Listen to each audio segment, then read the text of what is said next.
News latest update చూద్దాం. Artificial intelligence రంగంలో అంతర్జాతీయంగా వస్తున్న మార్పులకు అనుగుణంగా అవకాశాలను అందిపుచ్చుకునేందుకు ఆంధ్రప్రదేశ్ ప్రభుత్వం కీలకమైన తొలి అడుగు వేసింది. ఏఐ రంగంలో అధునాతన ఆవిష్కరణల కోసం ఆంధ్రప్రదేశ్ ప్రభుత్వం గూగుల్ సంస్థ మధ్య కీలక ఒప్పందం కుదిరింది. రాష్ట్ర ఐటీ, ఎలక్ట్రానిక్స్, ఆర్టీజీ శాఖల మంత్రి నారా లోకేష్ సమక్షంలో Google Maps India general manager Lalitha Ramani, AP real time governance RTG శాఖ కార్యదర్శి సురేష్ కుమార్ సచివాలయంలో ఎంఓయూ కుదుర్చుకున్నారు. ఈ సందర్భంగా మంత్రి నారా లోకేష్ మాట్లాడుతూ ఈజ్ ఆఫ్ లివింగ్ తమ ప్రభుత్వ విధానమని తెలిపారు. దైనందిన జీవితంలో ప్రజలు తమకు అవసరమైన వివిధ రకాల సర్టిఫికేట్లు, సేవల కోసం ప్రభుత్వ కార్యాలయాల చుట్టూ తిరగకుండా వారికి అందుబాటులో ఉండే సెల్ ఫోన్ వంటి సాధనం ద్వారా ఆయా సేవలను అందుబాటులోకి తేవాలన్నదే తమ ప్రభుత్వ లక్ష్యమని అన్నారు.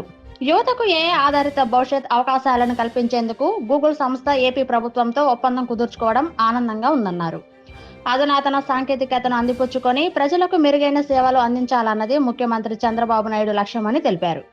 గూగుల్తో తాము చేసుకున్న ఒప్పందం ద్వారా ఏఐ రంగంలో ఆంధ్రప్రదేశ్ దూసుకుపోవడంతో పాటు యువతకు అంతర్జాతీయ స్థాయి నైపుణ్య శిక్షణ లభిస్తుందని, తద్వారా అపారమైన అవకాశాలు అందుబాటులోకి వస్తాయని చెప్పారు.